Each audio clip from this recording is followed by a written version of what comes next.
aloha mai kako, and thank you all for being here for a very full day. Full, like long, but I think piha, maona, I think the key, of abundance for our ancestors was knowing when was enough. Yeah, when you're full. And after you kept eating when you're full, you're considered sick. And also a liability, as we understand. And I wanted to open this panel, I think that the title of the panel, it was the title. I think what is important for me and why we asked these leaders to come up is we aspire, I think, to do indigenous things within the university. And I think for me and the people that taught me, indigenous has a fourth dimension. You have all of these three dimensions, but the dimension of time is so critical. The dimension of genealogy, the dimension of handing things off. Yeah? You cannot do an indigenous thing and not have a genealogy to your practice. I am super sorry. All indigenous practices have kumu. And the intention of today, and that I asked these leaders to come and speak, is because they currently are holding the mantle of leaders that will be picking up this work. And I think that is really critical. I asked them to come and talk about their disciplines. I worked with all of them, and I consider all of them mentors too. I asked them to come and listen today, to hear these things. I saw that they worked within the realm of a circular economy. But they're like, I don't want to speak. I was like, bro, if you don't speak, who going? If you're not at the table, you're on the menu. To be able to listen, to share what their practice is, to share their thoughts about what they heard today, and maybe ask to the audience what they feel they would need to have this work handed off to them. Because all these ideas are super great, but you're only as good as your next generation. Right? And the generation is coming after is only as good as who mentored them. And I share this, it's funny because me, Kavika, and Kamana, when I was stealing books in '99, we're also all drinking beer together and doing all of these funny things that I won't talk about in detail, but it was 1999.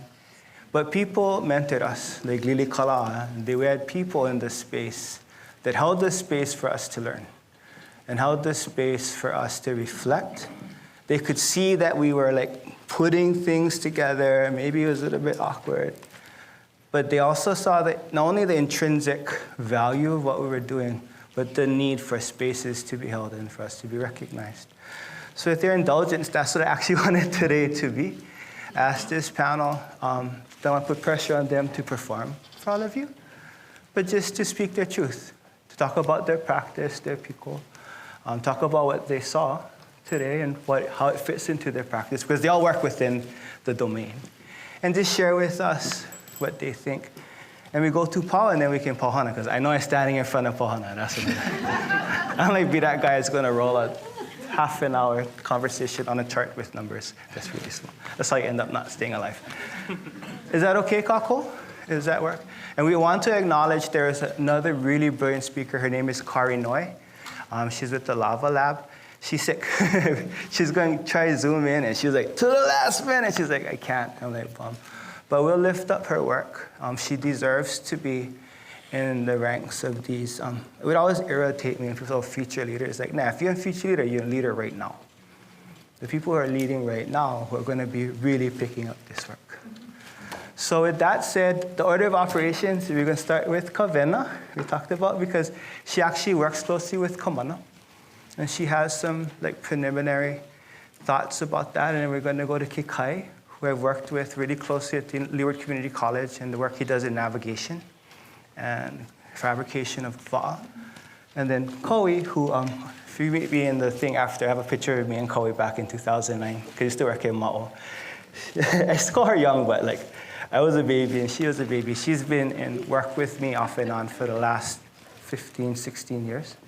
And then Alec Wagner, who I had the honor to work with many times during his tenure at Purple Maya Foundation. And hopefully when he comes home, the work he'll be doing after he's done with Harvard. So that said, that's the ka'ina. I'll just turn it over to our speakers and speak to Paul. Awesome. Aloha mai kākou. Mahalo nui for being here.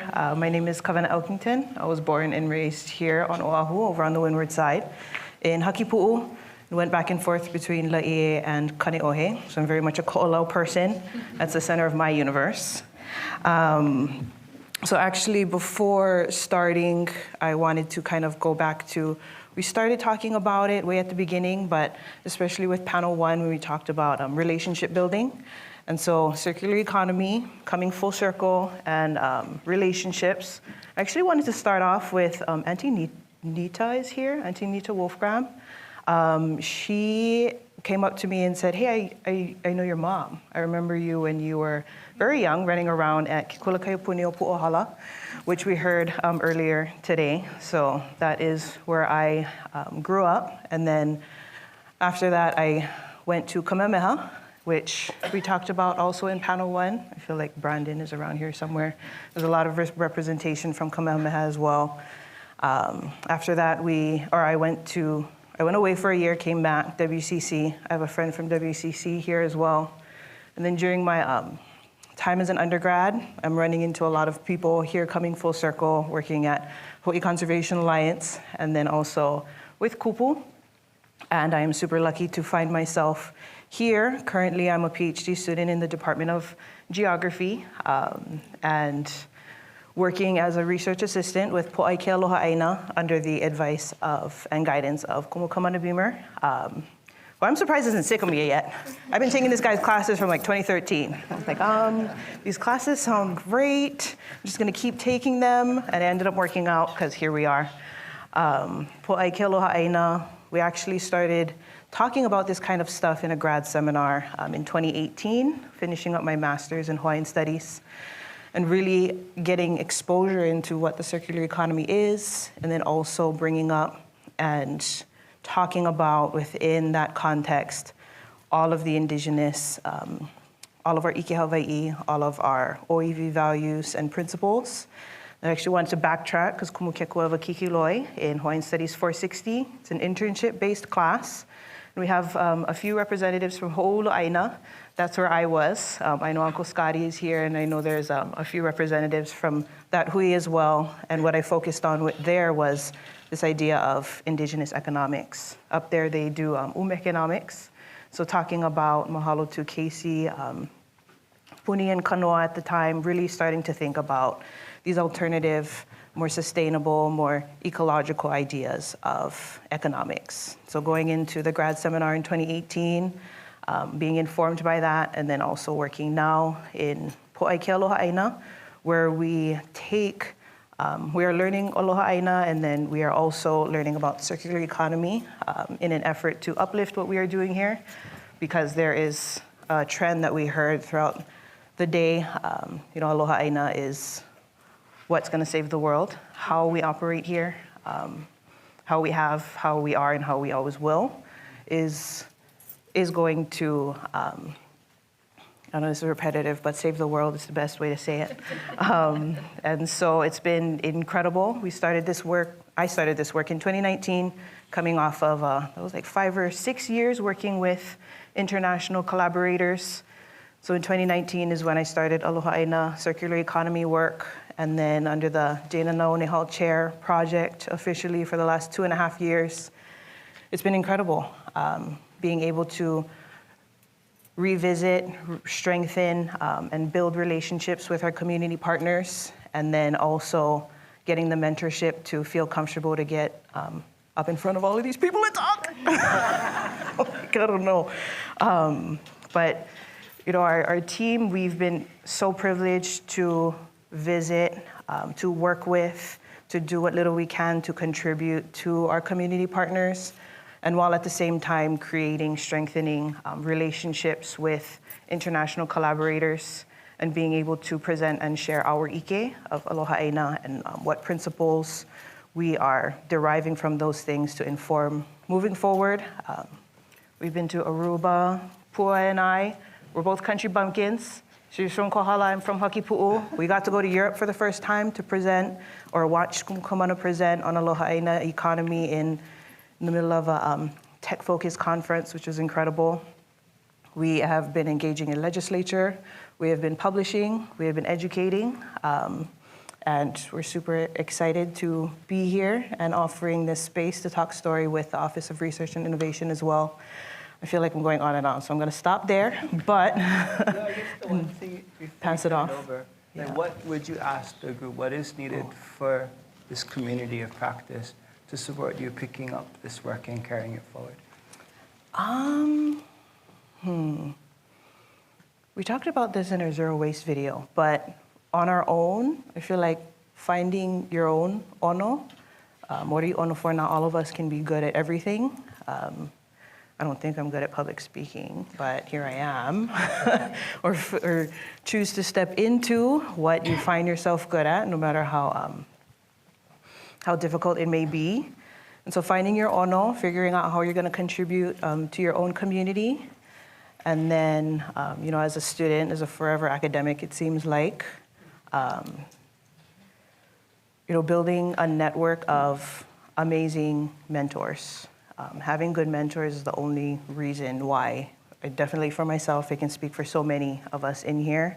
And that's why I kind of wanted to bring in everyone towards the beginning, from when I was a little kid all the way up to now, keeping in mind what it means to be a good mentor, and then also at the same time keeping in mind what it means to be a good haumana. And being both is, I feel, lifelong kuleana. So I don't know if that answers the question.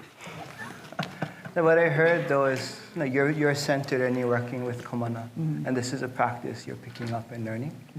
And what I heard the ask was opportunities to mentor, but also opportunities to be mentored is key to this continuity. Hey, mahalo. Mahalo. And if you, I had to pull Keika here because I share office space with him at LCC, and I see the brilliance of what he's doing in fabricating VA and teaching open ocean navigation to students in Mokuya. So I really appreciated the tenacity and the terseness of him. You actually know where you stand with Kamana. It's super good to have people like that in the university. I stand exactly like this with you. But yeah. What is your practice? What have you seen today? And what would you ask of this audience to support your continuity of work? Aloha kako. Yes, he did almost have to drag me here kicking and screaming. Because this is like, I'd much rather cross the ocean again than do this. My name is Kekai Maluli. I was born in Waimanalo, but raised in Mililani, Oahu, in the moku of Ewa. I'm a proud public school grad. Somebody in here was one of the speakers. Yeah, public school. Yeah. And I'm also a very proud Leeward Community College graduate. Yeah. And then I did go to UH Manoa, and I was in Kumulili Kala's class. I got my bachelor's in Hawaiian Studies, and then eventually a master's in Hawaiian Studies. A lot of support in this room. I wasn't in Kumu Kamana's class. I think if I was, he would have been like, "Come on, I don't know about this guy. I don't know if you want him speaking at our thing." And I had the privilege of joining the Polynesian Voyaging Society and sailing around the world with Hokule and Hikianalia. And that was a practice that just kind of found me. I'll always remember, I just ended up showing up to dry dock, and then next thing you know, oh, do you want to go on a Waikiki cruise, like sunset sail, or inter-island sail? Next thing you know, you're on a leg of the worldwide voyage, and then several years later, Nainoa walks up to you in the hallway and goes, "You're going to navigate home from Tahiti solo in May," and then walks away, and you go, "Oh, he was talking to me. I'm the only person here, so I guess so."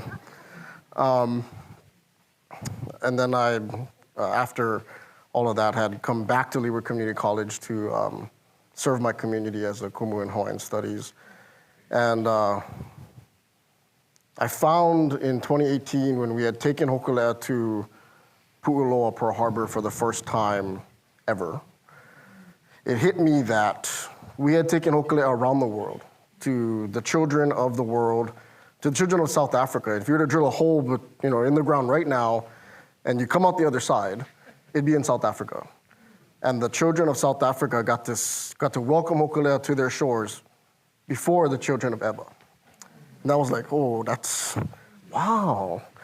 And it was kind of really, maybe really angry, but really, maybe really analyze my life. You know, what does a Hawaiian place of existence look like in Ewa? And not to say that there aren't any, but they are few and far between. And it's come to the point where even the children of Ewa who are Hawaiian don't necessarily feel comfortable identifying as Hawaiian. You know, you ask students, are you Hawaiian? And they go, I'm like, well, what is this? You know, being Hawaiian is like, it's like being pregnant. You're pregnant or you're not. Are you Hawaiian or you're not? So I told them, you cannot be partially pregnant, so you're gonna be partially Hawaiian. And it comes with this trauma of not feeling enough from living in a community that is heavily settled by non-Hawaiians, that Hawaiian sense of existence is fading. And even my own father, who's native Hawaiian, you know, the only time he referenced me as a Hawaiian as a child was when I screwed up. You're like, come on, Hawaiian, you know. So it was a real reality check for me to realize that my community that I grew up in doesn't have these things. You know, if I wanted to go to the fish pond, I got to go Kaneohe, right? Or to the North Shore, to Lokoea. Or, and my great-great-grandfather is the last konehiki of Mauna Loa Fish Pond. You know, so it was just a really stark reality for me to just be like, wow, my community has a very large gap. And I just said, you know, well, I can sit here and I can be upset about that, or I can do something about it. You know, like I'm not a very much of a talker, so that's why coming up here is just terrible for me. I'd rather be doing things, right? I'd rather be the guy in the corner doing the work and whatnot instead of up here on stage. Mahalo kumu. So I decided to do something about that in my capacity as a kumu at Leeward Community College. And now we are trying to create Hawaiian spaces of existence in the Ewa Moku, both academically but also community-wise. And I looked really hard at my practice and where does it exist in my home, and it doesn't. Because of our relationship with the Navy and all those things, there is very little access to our home waters of Pu'uloa. And even along that South Shore Mamala Bay from Ewa to Kalailoa, there's still a lot of hurdles there. There's military dump sites, there's that military firing range, so it's like a no-go zone. There's where the ships dock, so there wasn't a lot of relationship with the ocean in Ewa from my community. So right now we are working on bridging that gap and becoming that Hawaiian space of existence, not only for students, but for community. We are working on building a va'a for our campus in concurrent with our curriculum that we already have. And the main thing that I said that if we're gonna do this, it has to be community accessible. I refuse to build a curriculum and a va'a and then say, okay, I need $300 a credit for you to come and learn how to use it. So we're working really hard on how to do that because financially, the numbers don't work, right? To pay the salary of the instructor and to have this affordable course in this linear economy is not working.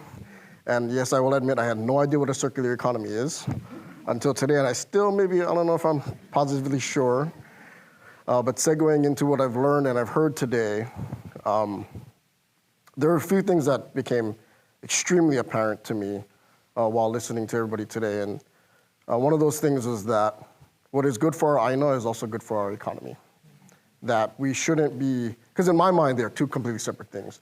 And they're diametrically opposed things. That what's good for the economy can't be good for our aina because historically, it hasn't been for a very, very long time. But maybe just because we're just looking at the wrong type of economy. It's the only economies we've known, or at least I've known. So with this idea of the circular economy, what's good for our aina has to be good for our economy and vice versa. And we talked about, I think Kavika Winter had said that if we are doing conservation here in Hawaii, it doesn't work without a Hawaiian leading it. So that means, to me, this circular economy movement has to be led by Hawaiians. And my practice of navigating and Kilo forces me to constantly look to the future and to try to predict what's happening in the future. And for me, what I'm looking at is, yeah, we're a young-ish generation. We're not that young, right? We're younger, but where are the really young ones? Yeah, and I think in any type of leadership structure, you can't have, for example, I think the American Congress and Senate and all that, when you have your average age be like 70-something years old, there's no vested interest in the future at 70 years old, as compared to a person who's 20 or 18, who will have to live with the consequences of whatever decisions are made by those people. So I would like to ask for help in trying to bring young people, younger than us, not to say you guys are old, but younger than us to the conversation. Because, at 18, if you tried to talk to me about a circular economy, I would have been like, he tried to tell me about a circular economy last week, and I was still... It's not an easy conversation to have. And I think if we start young, like when they targeted our Olelo Makuahine to destroy it, they targeted young. And I think the revitalization of that, we targeted young, right? So I think in these strategies of circular economy and my practice, really the value of the 21st century va'a is not transportation. It's not shipping of goods. I know some people are like, oh, we flew on a plane here, so it's not circular economy. But there are more practical ways to travel now. The real value of the practice of the va'a today is leadership training. And training how to, talked about relationships, how to put the whole over the individual. Because on the va'a, we don't have individuals. Individuals don't last on the va'a because you can't. You can't be an individual. You have to be part of the team. So I invite everyone to think about how we can get those young ones to this team because they have a more vested interest in this than any of us. But they face some major challenges and hurdles. Social media, those things that are just major distractions in their life. They're hard to get around. And I guess my other ask is if anybody wants to partner with us at Leeward Community College, we're open to any and all partnerships of trying to restore Hawaiian places of existence in Ewa specifically, but also partnering with any other places of existence for Hawaiians. Because what's better for one of us has to be better for all of us. So mahalo.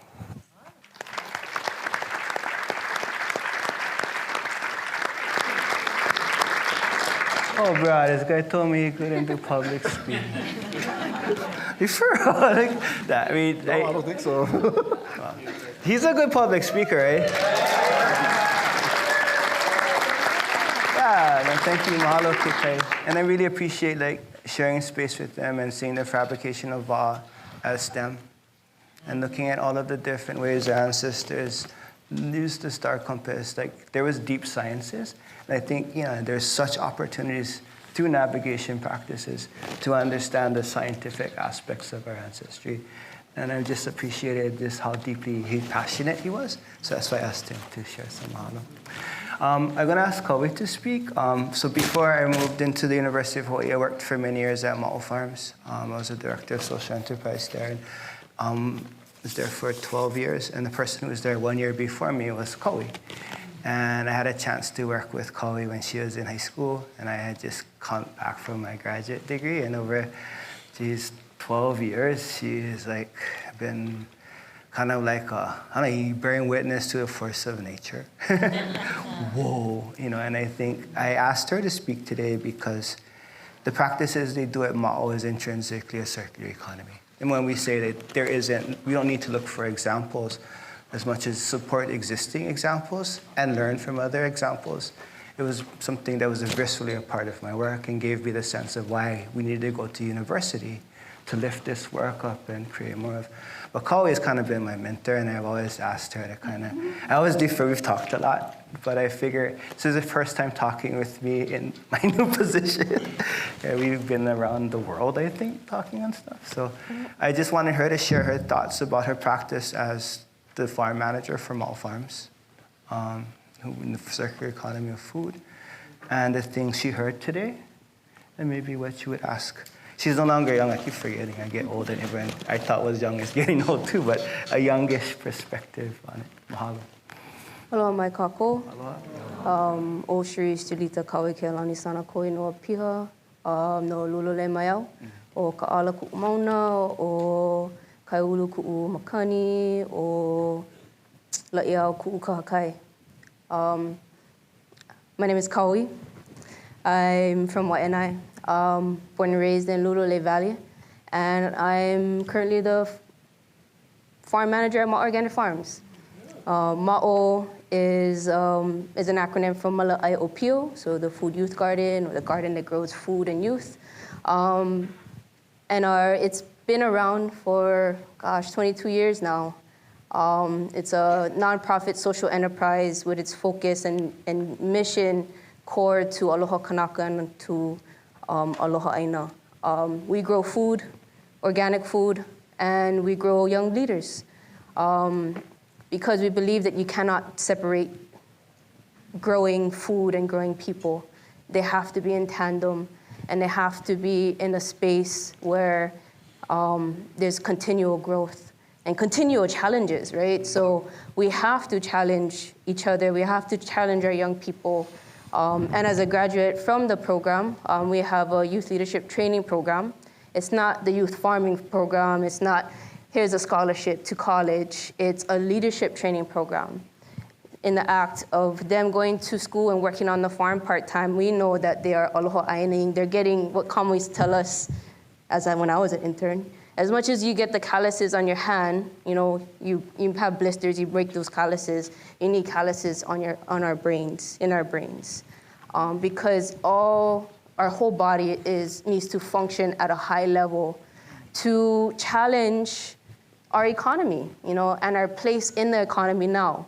We are living in an economy, and that's maybe my ask or question was how come we're not talking about what's happening in the economy?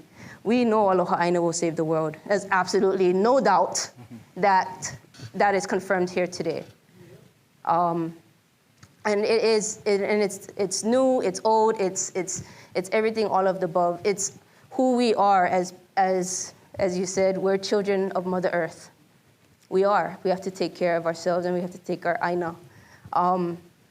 But the economy, this economy that we're living in, we have to challenge it. I'm going to go straight to it.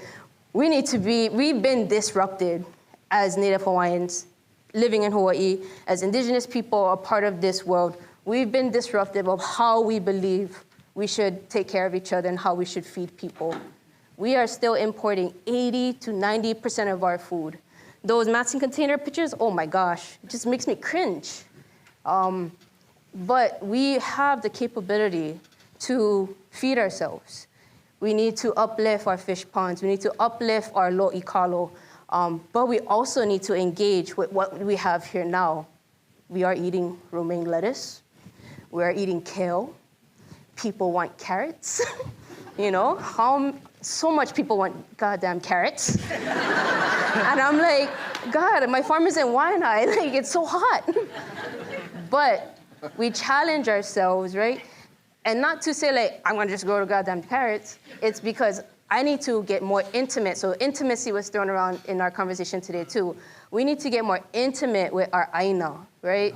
On a science level, on a biological level, it's the Aloha Aina part is understanding that we are taking care of our soil, yeah? That soil, right, that we take care of, we grow the food in the soil, we eat it, that soil literally becomes us, yeah? When we pass away, when we go back to the earth, we eat that. So when we're talking to our interns, we're like, you are eating your ancestors. Do you know how intimate that is? That is so intimate and critical to our understanding of your ableism to make a decision of I'm gonna put my dollar here. So you're talking about impact investments, knowing who is interested in impact investing, right? Who has the resources to do those things. We're a farm, struggle is real. But we do it because we love the impact that we're doing for ourselves as a people, for our community. And it doesn't get easier, you know? Ma'o's been around for 22 years, and it just seems like our community is getting worse, you know? And it's harder. But it does not mean we're gonna stop, you know? Because I think no matter what, we have to keep going. So my kuleana, you know, growing food and growing people, for us, we are in the Ma'o, we are in an expansion plan that we're calling Ma'o Ma'ona.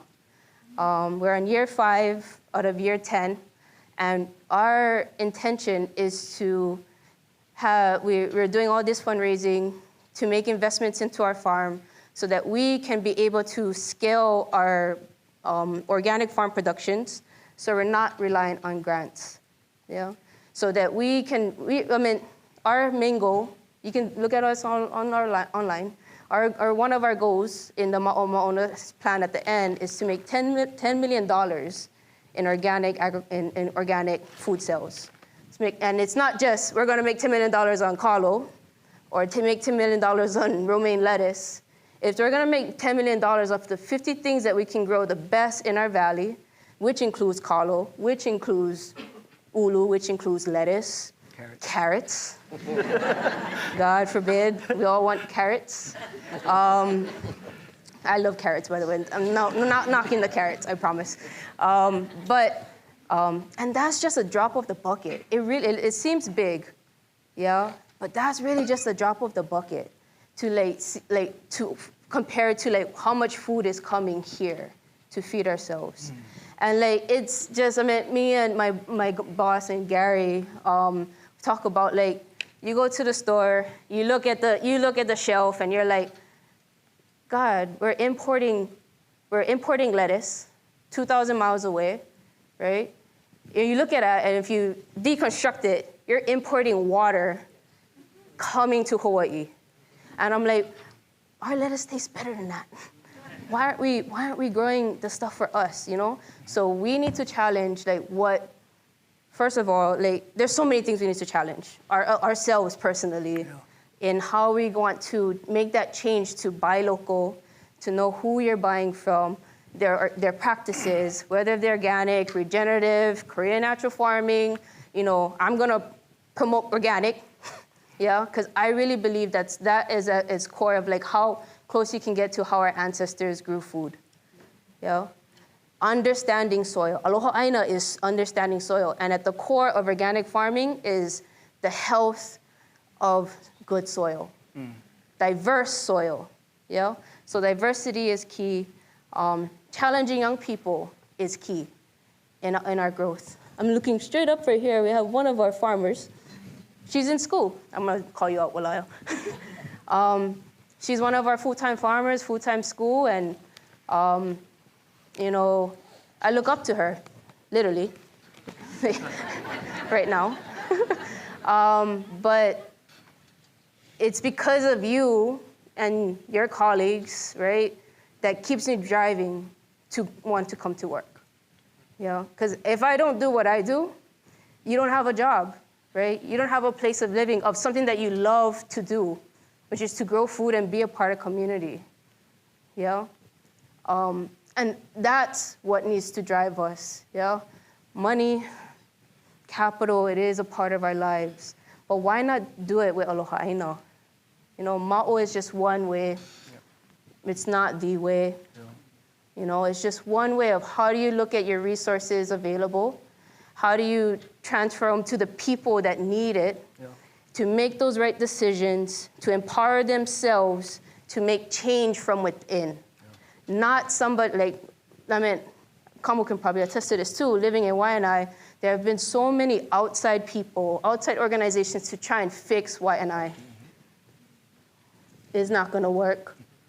People outside of Hawaii coming into Hawaii, trying to fix the problems, it's not gonna work.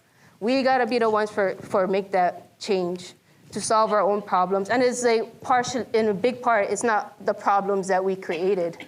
Someone else created them for us. And that's the hard part. That's the eha part we gotta get over, yeah? That's a part of the intimacy of getting to know yourself, to push through that. Because no matter what, it's always gonna be there. And I see it every day in my community. People choose one path, which sometimes includes violence, hurt, and other people choose another path, right? It's aloha, healing, love, feeding people, aloha aina, all of that. And that's what the youth still face today, no matter what generation we going into. We face those challenges, right? But it's networking, it's having that space to understand like what our kuleana is, right? Or who we are as a person and our place in community, our place in an organization, our place on this earth, right? And I'm here as much as you probably bear witness to my growth. I'm watching so much young people grow into leaders that I cannot wait for them to take their leadership role, because I know that we will be in good hands, because they are loving, they're giving, they're receiving, and they're sharing aloha. Yeah. I had the honor and the privilege for this past year. I was a part of this Global Foods Fellowship. It was with the Acumen Academy. It was sponsored by Rockefeller, but it was a really amazing chance for me to meet global food system leaders from across the world. There was 19 of us, 700 people applied, and it was absolutely amazing. I met people from Indonesia, Bangladesh, Kenya, Europe, in the continental US, Japan, China. All of these guys are my friends now. Because at the core, even though we're all working in different spaces all over the world, they're still fighting, they're still challenged with the same thing. How do you connect community, and how do you just love the land, I don't know what my ask is. I think I just wanted to rant, because I was sitting up by Uncle Neil all day, and I was just say, I feel him wanting to, challenge me, but that's what I need, Uncle Neil. I love you for it, and I'm fangirling from some people in here, and it's amazing to see this group of people here, and yeah, we need more young people. You're right. We need more young people here. That's the key. One of the key reasons why I still work at Ma'o is because I'm surrounded by young people, and I feel that even if I had 1 day of their, 1 hour of their time to talk about how they can make a difference, maybe they don't stay on the farm, maybe they leave the next day, but it always comes back. Because when we talk to them 5 years later, they're like, when you said that, Kauai, that really helped me. I'm just like, wow, what an investment. Yeah. Kanaka retirement plan. You invest in the next generation. That's my 401k. And to close, and I thank you all for this, and to close, we're going to have Alec. I think what is really important for me, what Alec brings is, this is not a Hawaiian conversation. Hawaiians run it, but this is a space for everybody. And I had the honor of working with Alec in many capacities when he works at the Purple Maya Foundation. And I think, these are all UH-adjacent faculty or graduates, yeah? So this is part of our system. This is who we are as a university. And Alec have some things we'll be working together with, too. I want him to kind of close us out. And he has a very unique perspective coming back from Harvard and working in the spaces you did. Yeah. Well, Alec. Thanks, Kamu. And mahalo also for just having me here. It's a huge honor and really humbling to just be here with all these people that I look up to and read your articles. And it's just a huge honor and a pleasure. My name's Alec. I grew up in Maui. I was born in California, though, and so I moved over there when I was 3 and went to high school at Lahaina Luna. Graduated, went to college in the Bay Area, and then ended up sort of doing a couple of things within the impact investing and social entrepreneurship realm in Silicon Valley. And so sort of saw what that looked like and what that felt like from that context of rapid growth and the sort of thing that you feel and experience in that space. And from that experience, sort of recognized like what the differences were and what the uncomfortabilities were in doing work there, and then also trying to translate some of the values that I'd grown up with into that and what that internal conflict felt like. But while I was there, I also had a great opportunity to meet the CEO and one of the co-founders of the Purple Maia Foundation, Donovan Kealoha, who is a VC, but also somebody that does a lot of work in the community and does great things, has done great things, I think, in Hawaiian tech. And I sat down with him to talk about a program that he was developing out of the Purple Maia Foundation, which, if you're not familiar, does great work with educating mostly Native Hawaiian youth in technology and STEM, and then also trying to envision and empower the creation of new economies and elevating Hawaiian entrepreneurs and also allies to participate in this space in an effective manner. He and the board that Kama was on at the time had a great idea, which was called the Purple Prize, an innovation competition that aimed to support, do exactly what I was just describing, aimed to support indigenous innovators in trying to imagine new technology solutions that solved problems directly in their communities, both from a social and environmental standpoint. And I went, talked to him about it, ended up coming back here to see their demo day or demonstration day where the projects are shared and things that people had worked on. A lot of UH students, UH professors and alumni, and the projects were mind-blowing. It wasn't that the technology was the craziest use of the technology or anything like that, but it was more in the purpose and the authenticity that I had felt from those applications that really inspired me to feel drawn to coming home and serving that organization. So I had that opportunity to come here. I, for a while, directed entrepreneurship and innovation programs with the organization, and out of the Purple Prize, we had a bunch of sort of lessons learned. Kamu and I took some of those learnings, and we started to think through, especially, I guess, in the realm of like how these innovations come to be, what we might do differently to make them more place-based. And from that came a program called Kamaki Nana, which was a design education program.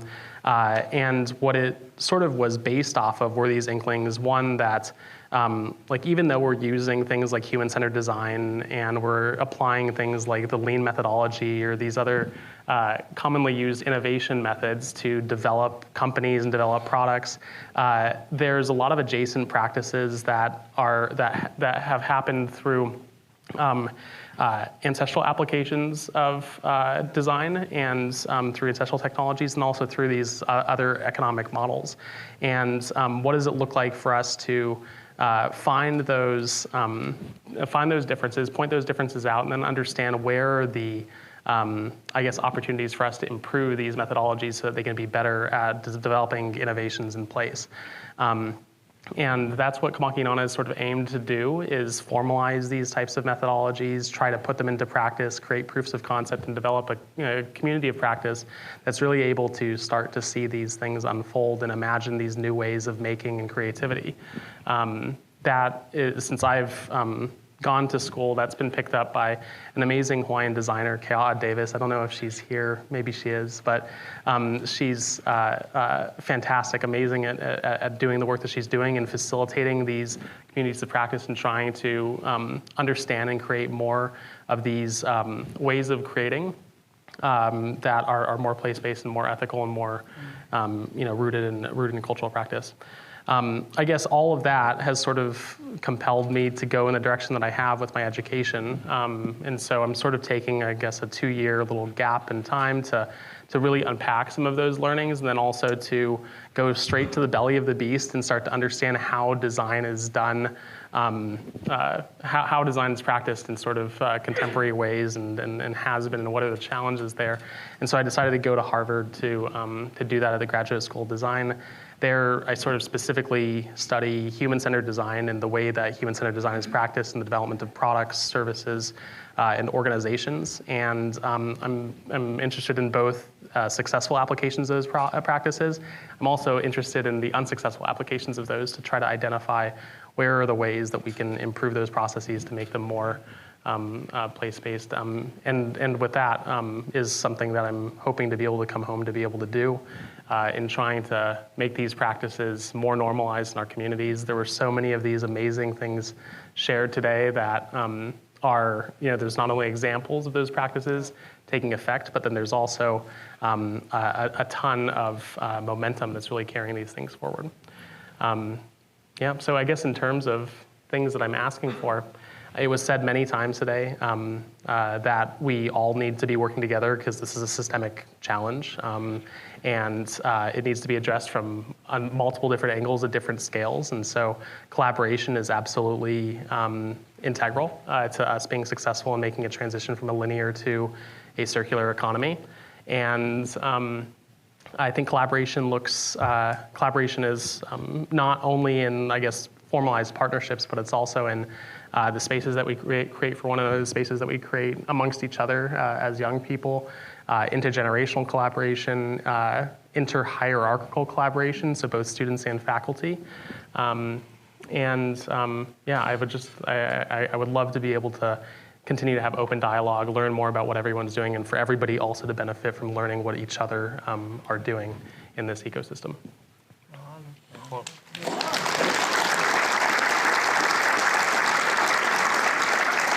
So I didn't intend for them to have question and answer because a lot of them are and the goal was that they're not here as presenters. To me, they're here as critiquers, like what they saw. And if we don't give the next generation, because you guys gonna get that too, the opportunity to critique a process, then we're actually creating inauthentic processes. And we should allow them to speak their truth to us because, as we said, this is how our ancestors understood what their retirement plan looked like. They planned to hand this off to you guys and go do what they like. But that was the intention for today. I think we're right at the time because we had a little bit of weird timing today. I know this has been a long day, but I felt it was really critical for us to close with their leo and their voice. So just mahalo them for being here today. And I want to formally close out the panel. And I know that we're on time, and I'll just say this about my dad. People was late to use Hawaiian time. You want to get my dad, Eric Eno's Taro Farmer, mad say that. He's like, no, Hawaiian time. He was there a week early. Don't use that term, be late. So we honor people's time and energy because it's precious. So mahalo kako. And I want to thank Vasilis. I think he allowed this to happen in Office of Research. And he was a major supporter of this. So thank you, Vasilis. Appreciate it.